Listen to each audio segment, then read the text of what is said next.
जब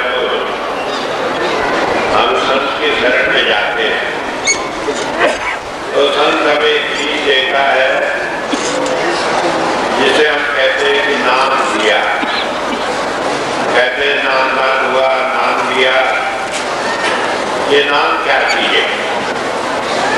संत के पास जिनके महाराज कहा करते थे कि नाम कोई अक्षर नहीं कि कोई भी अक्षर हो उसे रिपीट करने के लिए, दोहराने के लिए कहते हैं, बल्कि नाम परमात्मा का रूप है जो साधना में हमारे अंतर में बस जाता है। और हुजूर बाबा साहब सिंह जी महाराज कहा करते थे ये नाम अगर अक्षर है जैसा कास्ट वाली लड़की भी दे सकती है। ये सवाल तवज्जो का है, उभार का है, अंतर में सूरत को परमात्मा के साथ, शब्द के साथ जोड़ने का है। तो एक बात ये समझ लेने की है, गुरबाणी में आया है सर्व जना मिल भाइयों सच्चा नाम सभा। तो वहां पर कहा कि संत के पास जाकर सच्चे नाम की संभाल करो। नाम को जपना नहीं कहा, नाम को सुमरण करना नहीं कहा, बल्कि कहा हम उसकी संभाल करें। और कहा कि नाम हमारे किस काम आता है? दोषा मतलब जीव का इसे उठेगा। जीव हमारी आत्मा का भोजन है, इस लोक में भी परलोक में भी। जीव हमारे जीवन में यहाँ भी सारे संसार में काम आता है और तभी ये नाम हमारे साथ रहता है। इसी नाम के लिए वेद में ऋग्वेद 10वें मंत्र में 114 सूक्त में 7वां मंत्र आया। 10वें अध्याय के 114 सूक्त के 7वां मंत्र है। इसमें कहा है पथा विमंते सुतस। सुधा कहते हैं रास्ते को, पथ जिसे कहते हैं, प्रय कहते हैं लिविंग, ये जो हमारे सामने मौजूद हो, जिसे हम अच्छी तरह देख सकते हो। कहा है विमंते कि सत्य जो हमारे सामने मौजूद है वो हमें इस परमात्मा की प्राप्ति के रास्ते को दिलाता है, हमारी अंदर आत्मा में समा देता है, हमारी आत्मा को भोजन देता है और उससे हम इस रास्ते पर चलते हैं। और सुखस कहा है आत्मा को कि सुख से बना है कि हमारी आत्मा परमात्मा की अंश है। तो बताया है कि संत हमें साधना में जो अनुभव देता है वो प्रभु प्राप्ति का रास्ता है और वो इसे हमारे अंदर में समा देता है, एब्जॉर्ब कर देता है। अब एब्जॉर्ब करने से क्या होता है? कई आदमी सोचते हैं कि हमने भजन किया, अंतर में रोशनी आई, वो हमारे अंदर एब्जॉर्ब हो जाएगी तो क्या होगा? हमारे अंदर नाद आया, वो हमारे अंदर एब्जॉर्ब हुआ तो क्या होगा? और सत्य है जो हमारे सामने दिखाई देता है, अगर वो हमारे अंदर में समाया तो क्या रूप बनेगा? एक बार मैं जर्मनी में था तो मेरे पास डॉक्टर राइनहार्ड जो कि वहाँ पर एक ग्रीस थे आए, बातचीत करने लगे, कहने लगे आप यहाँ बड़ी बड़ी झूठ वाली बातें। मैंने कहा क्या बात है? कहते गुरु सिख के अंतर हो बैठता है। वो डर रहे थे। मैंने कहा इसका मतलब ये समझे कि मेरे जैसा मोटरसाइकिल आदमी हमारे अंदर घुस जाएगा, चला जाएगा। कहने लगे हाँ मुझे बदले थे। मैंने कहा ऐसी बात नहीं है, बात यह है कि वो आत्मा का संबंध है। गुरु की आत्मा हमारी आत्मा के साथ जुड़कर एक रूप हो जाती है। तो बात ये समझ लेने की, जब कहा वो नाम खिलाता है तो वो नाम इस रोशनी के रूप में, इस आवाज के रूप में, इस सौंग के रूप में और संसार में जो देह रूप में आता है जिसे परमात्मा का साकार रूप कहते हैं,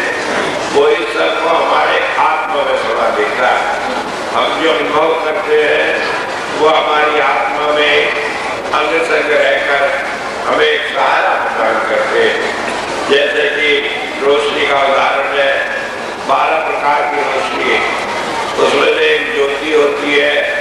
ज्योति का मतलब है कि हमें स्वरूप दिखाई दे, कोई भी शक्ल दिखाई दे, और उसे देखकर हम ये अनुभव करते हैं कि हमने परमात्मा का, किसी सत्य का, किसी महापुरुष का अंतर में दर्शन किया। उसी का रूप होता है, वो भिन्न रूपों में दिखाई देता है।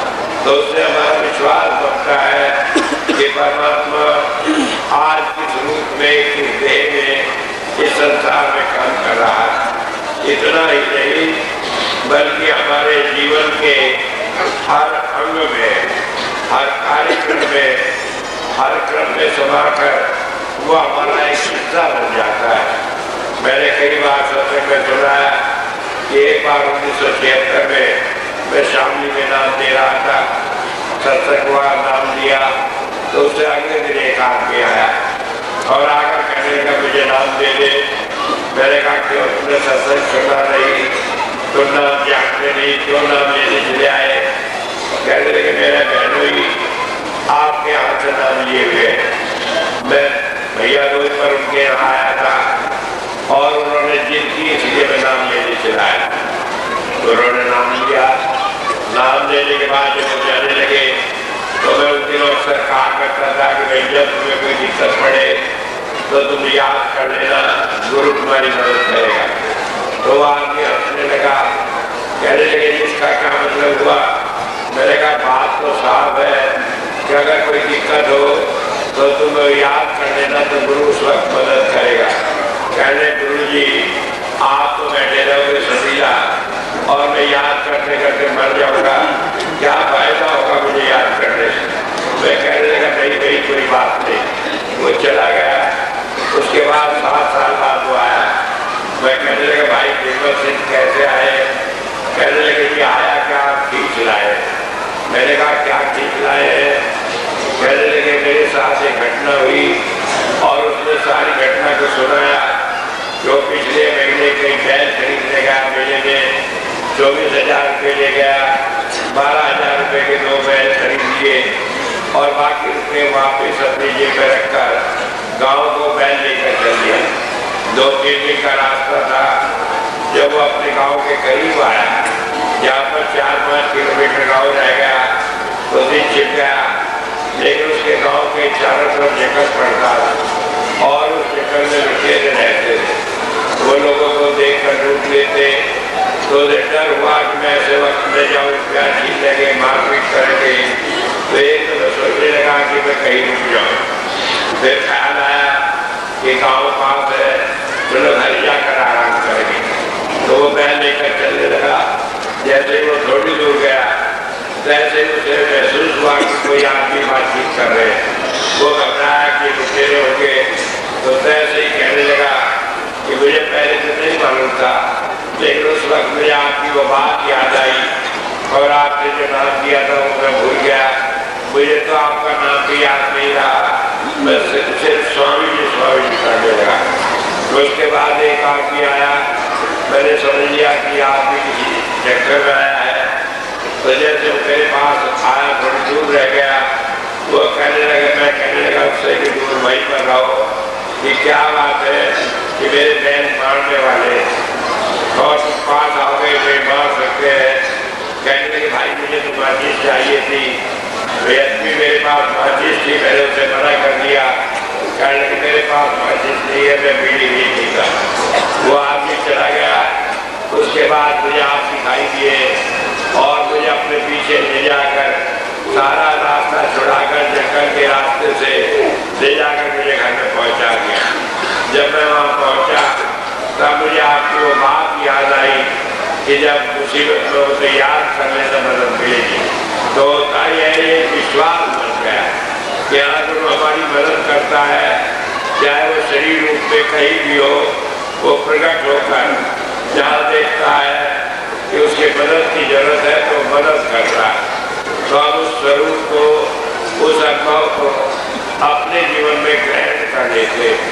तो वेद इसी बात को कहता है, पता जीवन से वो हमारे परमात्मा की प्राप्ति के रास्ते को हमारे अंदर खिला देता है, घोट कर हमें दर्श करा देता है। अब उसका अभ्यास करा देता है कि जब भी हमें संसार में कोई दिक्कत हो तो हमें तुरंत मालूम पड़ने लगती।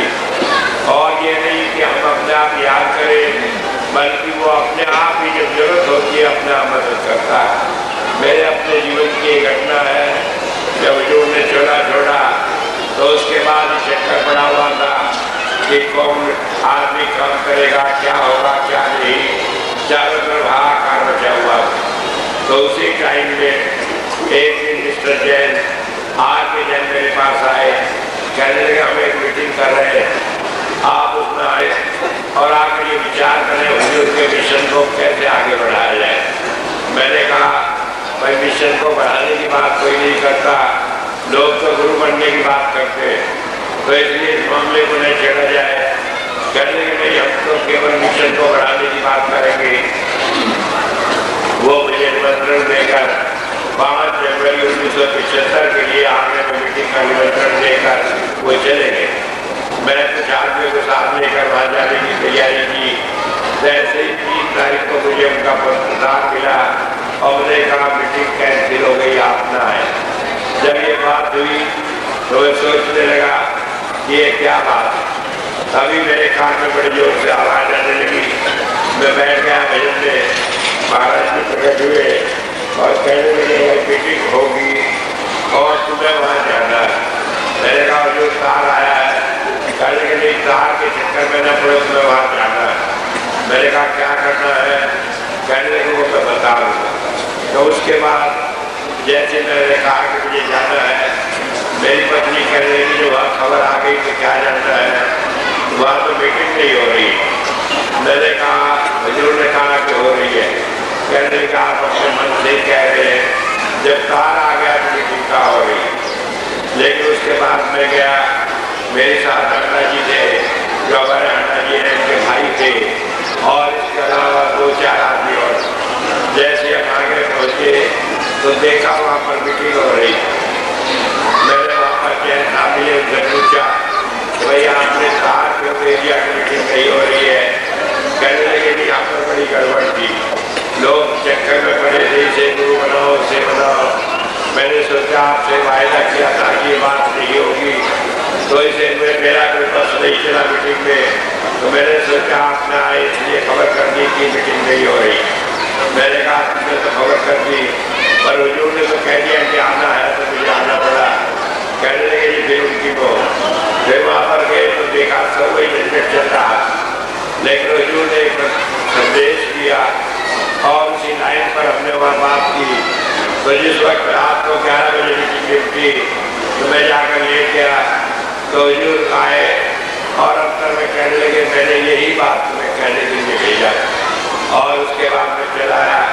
तो मेरा कहने का मतलब है कि गुरु हमारा साथ देता है, हमें ज्ञान देता है, हमें क्या करना है इसकी सारी हमें बात बताता है। ये नहीं होता कि हमने एक बार सोच लिया कि ये बात ठीक है और फिर उसमें कोई गड़बड़ आए तो छोड़ कर अलग हो जाता है।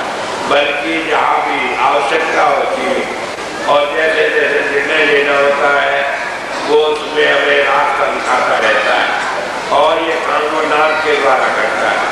तो इस तरह से मैंने बताया कि ज्योति के द्वारा नाम के द्वारा वो हमें मार्गदर्शन करता रहता है। तीसरी बात आती है सोम की। सोम जैसे मैंने बताया ज्योति और नाम का वो रूप है जो अपने आप प्रकट होता है, अब उसे करना नहीं पड़ता।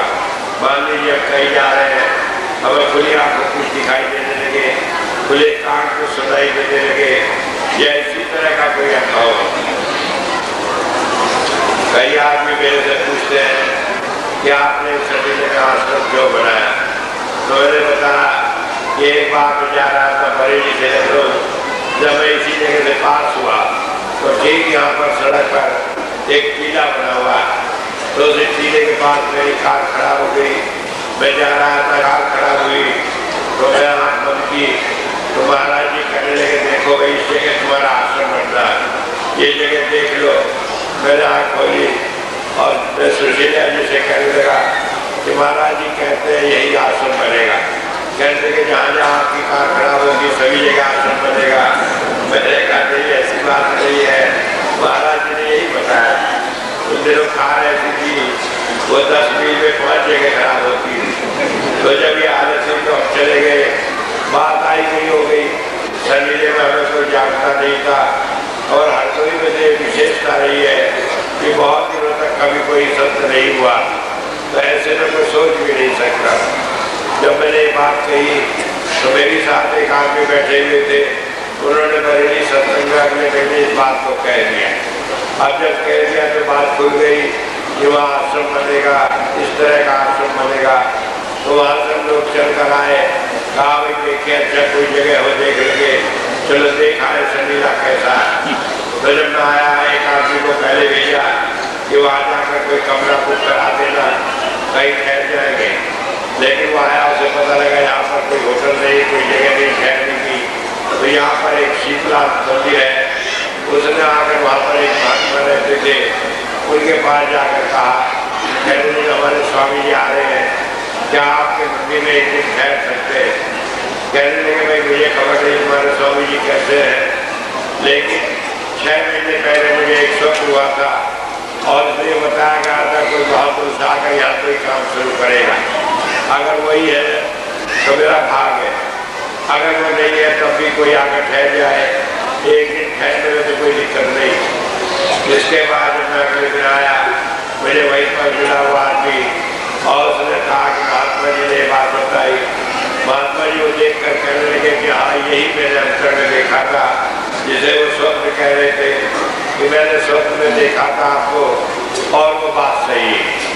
मैंने कहा चलो तो भी काम करें, जब आपका आदेश है। तो वहाँ से मंदिर से आकर यहाँ पर नहर के पास आए, हम खड़े थे, एक आदमी मिला, कहने लगे आप क्या चाहते हैं? हमने कहा यहाँ कोई जमीन खरीदना चाहते। कहने लगे यही जमीन बिका हुआ है जिसमें आप खड़े हैं। हमने कहा किसकी है? कि फला गाँव का आदमी है, उसकी जमीन है। हमने आदमी भेजा, वो आदमी तुरंत आ गया, उसने वो जमीन हमें बात कर दी, वो बात तय हो गई और उसके बाद में चला गया। अगले महीने आकर हमने अब काम शुरू किया।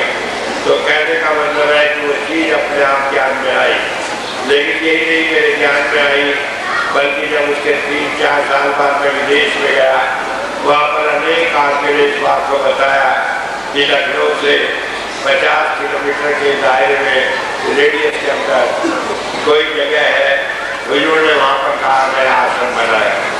उन्होंने कई बिल्डिंगों के नक्शे बताए, कई चीज़ें अनुभव से बताई कि इस तरह की चीज़ें।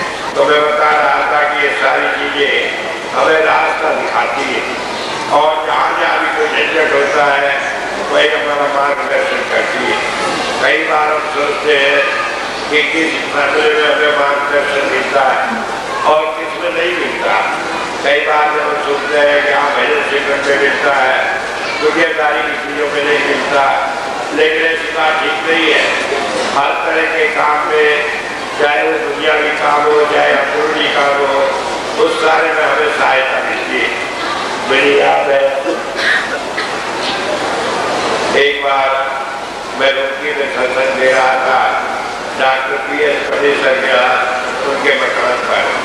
तो मेरे से एक दिन कहने लगे कि स्वामी जी बड़ी कठिनाई है। मैंने कहा क्या कठिनाई है? कहने लगे कई साल हो गए, 3-4 साल हो गए, मैं रोजाना रात को 12 बजे भजन पर बैठता हूँ और सुबह 5 बजे 6 बजे उठता हूँ भजन से।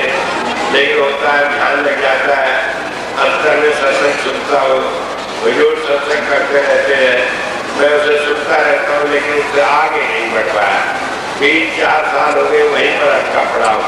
जब उन्होंने बात कही, मैंने थोड़ा ध्यान किया तो उसमें पता लगा कि महाराज जी कहने लगे इस आदमी को सत्संग का बड़ा चाव, ये चाहता है कि सत्संग करने की बेटी लगे, सत्संग करे, लोग इसका सत्संग सुने। तो इसलिए वो सारी चीज़ें अंतर में उसकी इच्छा को खत्म करने के लिए किया जा रहा है। मैंने उन्हें ये बात बताई, मैंने कहा कि आप उस सत्संग करना बंद कर दें तो फिर आपका ये काम ठीक हो जाएगा। तो उन्होंने कहना माना, सत्संग बंद कर दिया और उसके 2-3 दिन बाद ही उनके अंतर में रसाई हो गई। वो अंतर में अच्छे मंडलों को ऊपर के मंडलों में जाने वाले बन गए। तो मैं कह रहा था कि ये काम हमें हर हालत में, हर जगह, चाहे वो दुनियावी काम हो चाहे भजन की बात हो उसमें मदद करता। इसी तरह एक और घटना, जब हुजूर ने चोला छोड़ा तो उससे कुछ दिन पहले अमेरिका से एक पत्र उन्हें मिला।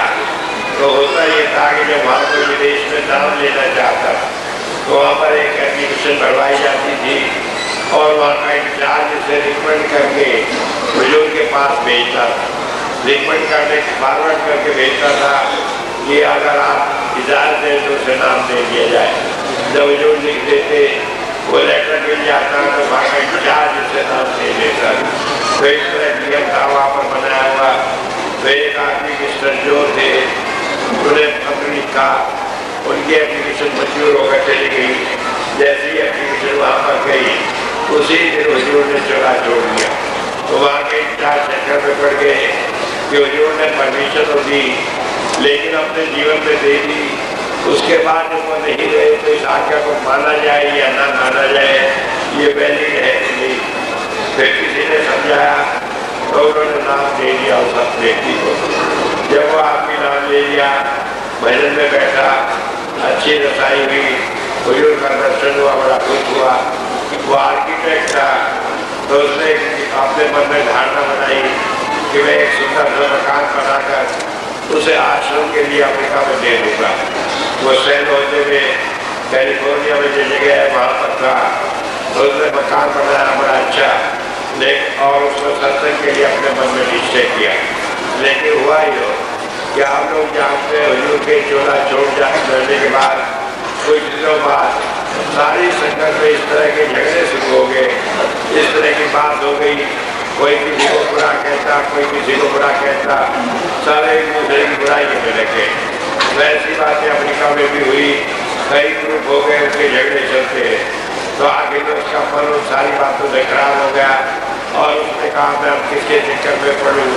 तो उसने अपना मन बनाया जो मकान बेचकर और स्विट्जरलैंड का रहने वाला था कि वहाँ चला है। तो उसने बड़ी कोशिश की मकान बेचने की, उसका मकान बिका नहीं। ऐसी हालत में जब वहाँ से परेशान होकर स्विट्जरलैंड आया तो मेरा प्रोग्राम स्विट्जरलैंड में था। उसने कहीं पढ़ा कि संत के पास सिंधी महाराज के उत्तराधिकारी, तो वो मेरे से मिल आया। उसने अपनी सारी कहानी सुनाई, कहने लगे हुजूर ने मेरे ऊपर इतनी दया कर दी कि जब मुझे नाम मिला मैंने सही रूप में उनका दर्शन भी नहीं किया, लेकिन मुझे अंतर में बहुत अच्छी तरह दर्शन होता, भजन पढ़ता। लेकिन कुछ दिनों बाद भजन पढ़ना बंद हो गया। मैंने सारी बात विचार कर कहा कि तुमने मकान बेचने की जो बात सोची वो क्यों सोची। कहने लगे जी मैं सत्संग क्या करूँ, वहाँ तो अनेक रूप में लड़ाई झगड़े होते रहते। तो फिर मैंने कहा अच्छा तुम बैठो। मैंने उसे भजन पर बिठाया, हुजूर का दर्शन हुआ और उसकी तसल्ली हो गई। फिर वो मेरे पास वह 4 दिन रहा। तो अगले दिन कहने लगा भाई महाराज जी ने मुझे दर्शन किया, अब दया करके ऐसा कर दे कि मेरे साथ वो बात कर ले। मैंने कहा अच्छा हो जाएगा। वो बैठे तो बात जब भजन से वो उठा तो मेरे से कहने लगा कि हुजूर ने बात तो की लेकिन मेरी बात का जवाब कोई नहीं दिया। मैंने कहा क्या हुआ। कहने लगे मैंने उसे प्रार्थना की कि मेरा अमेरिका का मकान बिक जाए और वो चुप करके चले गए। मैंने कहा फिर जवाब तो दे दिया, इसका मतलब वो नहीं चाहते कि वो मकान बिके। कहने लगे जी नहीं बिल्कुल बात साफ होनी चाहिए। मैंने कहा अगले दिन बैठ जाओ भजन पर। अगले दिन बैठा जो कहने लगे नहीं वो मकान मत बेचो।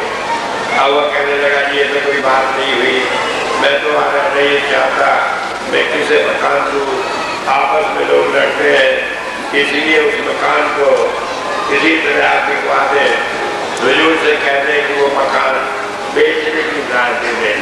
मैंने कहा कि भजन में बैठ जाओ, तुम्हारे मन में कोई बात है तो उसका जवाब मिल जाएगा।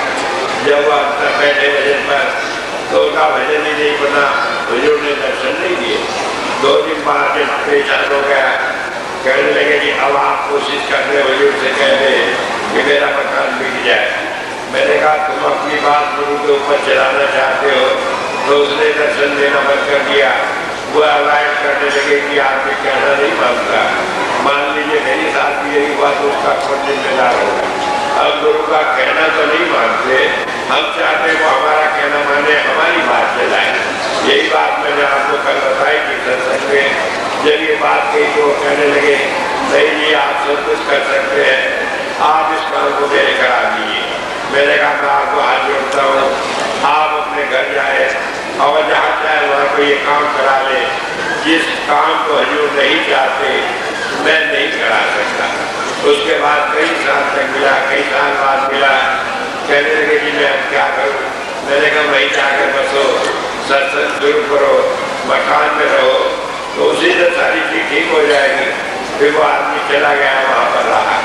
लेकिन मैं कहता हूँ कि अक्सर में गुरु चाहे ज्योति के रूप में, चाहे नाम के रूप में, और चाहे वो शरीर रूप में हमें जो बात कहता है, उस बात को मार्गदर्शन करने के लिए हमेशा हमारे अंग संग रहता है, वो कहीं जाता नहीं। और इसी बात को देखते हुए कबीर साहब ने कहा गुरु बसे बनारसी सिख सार समुद्र की, एक पर कभी ने बिछड़े जो गुण हो शरीर। ये गुण क्या है? जो गुण है जो रस्सी है, जो हमें उसे जोड़े हुए हैं। जब हमें कोई बात होती है, चाहे जान में अनजाने में उसे याद करे या न करे, वो अपने आप के हमारे तो हमारा मार्गदर्शन ईजी हो जाता है, आसान हो जाता है। आप कहीं भी है, कोई भी दिक्कत है, चाहे आप ये सोचते कि स्वामी जी मिले, हम उनसे बात करें, अर्जेंट कॉल करें, बता ले कहीं पर, थोड़ी देर के लिए बाहर रखकर अंदर जाए, आपकी समस्या का वहीं पर हल हो जाएगा। और ये चीज़ें जब हमें खुद प्राप्त हो जाती है, फिर हम हमेशा गुरु से जुड़े हुए उसके साथ रहते हैं, उससे अलग नहीं होते। तो इतनी बड़ी चीज़ हमें मिल जाने के बाद भी अगर हम आज से छोड़कर और संसार में इधर उधर भटकते रहते हैं, तो ये हमारी बहुत बड़ी भूल है। और मान लीजिए हम भूल भी जाए, भटक भी जाए, आगे आना तो इसी रास्ते पर पड़ेगा। आज चले जाए गुरु से रोग आ ले, पूछ ले, लेकिन आखिर में वो अपने भौतिक रूप के साथ नहीं जोड़ता, वो हमें अंतर के साथ जोड़ता है। बुजुर्ग कहा करते थे कि शरीर को बहुत दिन नहीं रहना, लेकिन गुरु तुम्हारे अंतर है, उसी साथ जुड़ जाओ तो सदा स्वागत हो। फिर किसी बात की सोचना नहीं पड़ता कि अब कभी गुरु से अलग है, अकेले है, परेशानियों में है, कैसे काम होगा कैसे नहीं होगा। तो इसी बात को मैं कहकर आपको विश्वास दिलाता हूँ कि हजूर सबके पास श्री महाराज ने जो दया हम पर की है, जिसके द्वारा हमें रास्ता मिला और जिसके द्वारा हम अपने जीवन को नियंत्रित करके सही ढंग से चल सकते हैं, हमें कहीं भी बाहर सोचने की जरूरत नहीं। और सबसे बड़ी बात यह है कि जब हम बाहर किसी चीज को सोचते और जानते हैं, तो कई बार उसमें कम्युनिकेशन गैप रह जाता है।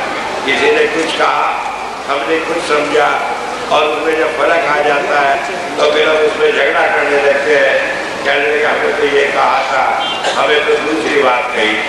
जैसे मैं एक उदाहरण देकर बात साफ करूँगा।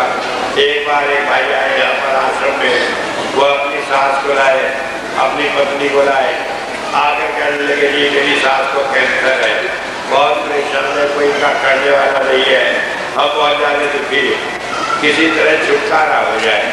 मैंने कहा हो जाएगा, क्या चाहते हो? कहने के छुटकारा हो जाए। मैंने कहा हो जाएगा। अब वो चला गया, 10 दिन बाद आया, आकर रोने लगा। मैंने कहा क्या हुआ? कहने लगे सास की मृत्यु हो गई। मैंने कहा छुटकारा होगा?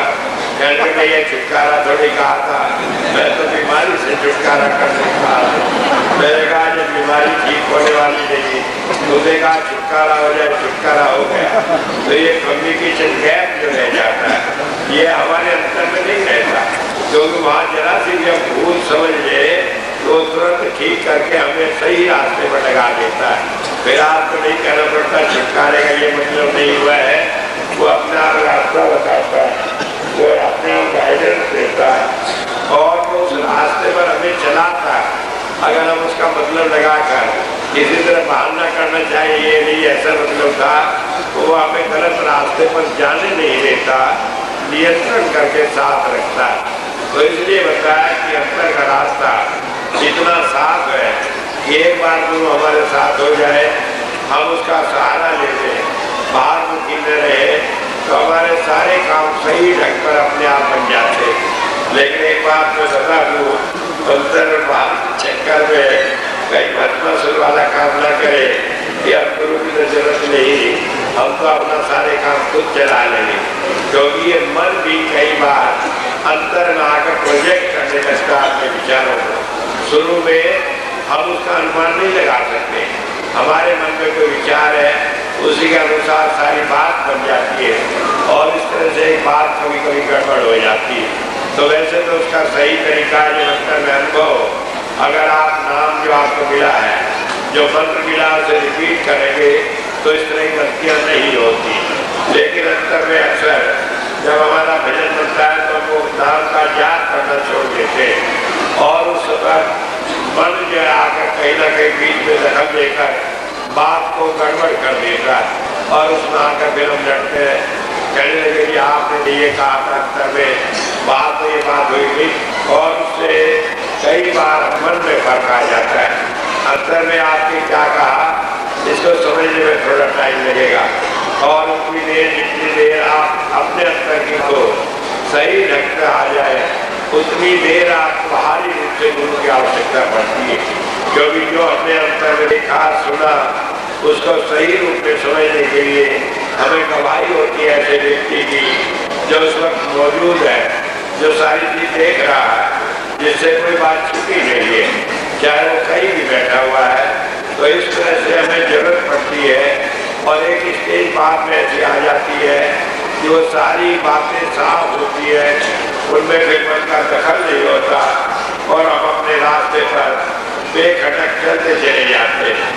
मुझे अपने आप ये उम्मीद है कि मेरे बहुत सारे शिष्यों को वो सारा बेखटक रास्ता मिला हुआ, लेकिन कहीं कहीं जो थोड़ा खटका है उसमें हर एक आदमी बेखटक न हो जाए, थोड़ा सोच ले कि कहीं ना कहीं जो मन में बात आई है उसे हम कंसल्ट कर ले, उसे जान ले, बूझ ले, जिससे कि कहीं गलती न हो जाए। क्योंकि एक गलती हो जाने पर उसमें जरा खमियाजा रखना पड़ता है और वो स्टेट कभी बहुत खराब होती है। एक आदमी जिसे कहे कि इसकी रसाई अच्छी है, बाद में कहे कि अपने मन से काम कर रहा है, तो उसके लिए भी मुसीबत है और गुरु के लिए भी मुसीबत। इसलिए ध्यान रखें कि अंतर की रसाई की बात, अंतर की पहुंच की बात को जब भी आपको मालूम आप चुप कर जाए और जो वह बात दूसरे से कंफर्म हो तब आप समझ लें कि हाँ आपने उसे सही समझा। जब तक दूसरा कोई आदमी उसे कंफर्म नहीं करके उसे न बता दे कि हाँ उसे भी ऐसी बात अनुभव हुई है, तब तक उसे अपने आप ही प्रचार करना नहीं शुरू कर दे। क्योंकि ऐसे में मन हमारी कमी को देखकर बीच में आकर दखल देने लगता है। मैं हजूर से आज प्रार्थना करता हूँ कि वह ऐसा मौका नहीं आने देंगे कि ऐसी गलतियाँ हो, लेकिन अगर हो भी जाएगी तो मुझे किसी ने रखा फिर मैं ठीक भी करूँगा। लेकिन मैं आज आपको यही आश्वासन से दिलाता हूँ कि ऐसी कोई घटनाएं नहीं होगी, जो होगी वो ठीक कर ली जाएगी। और आप हजूर के जन्मदिन पर आज बड़ी खुशी से ये संदेश लेकर जाए कि आप उस रास्ते पर पहुँच गए हैं, उस मंजिल पर पहुँच गए हैं जहाँ से अगला कदम आपका उस मंजिल मकसूद तक जो आपके जीवन का लक्ष्य है उसी पर अगला पैर करना है। उसके अलावा कहीं दूसरी जगह कहीं भटकना नहीं है।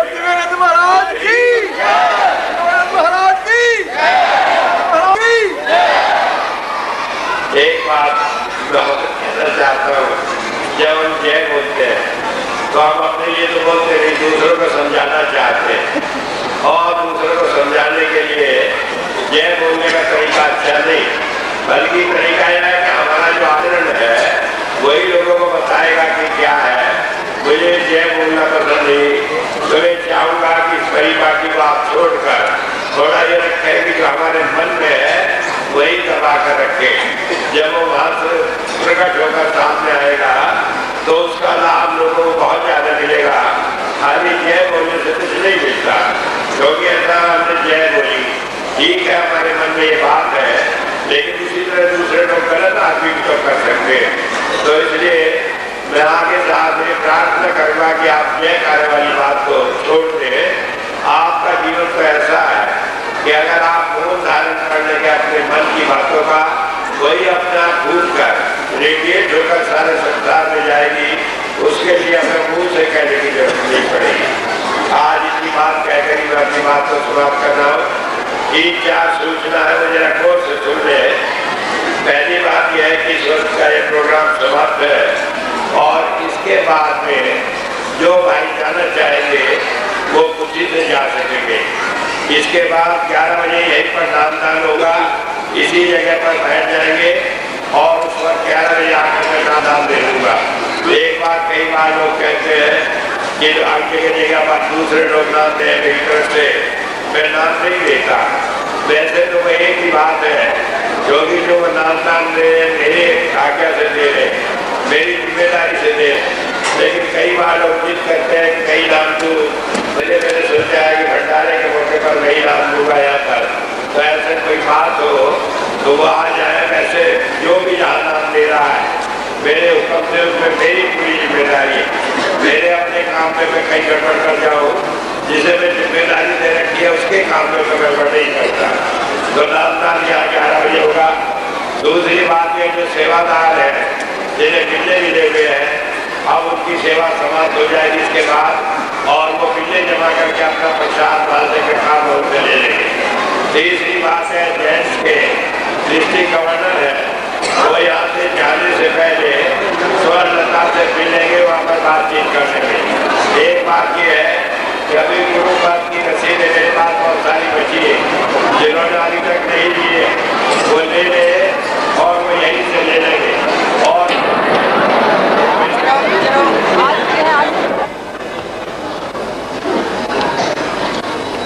लोग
ये संगत है, इसे रखना, इसे संभाल करना ऐसा है जैसे मेंढकों को तोलना।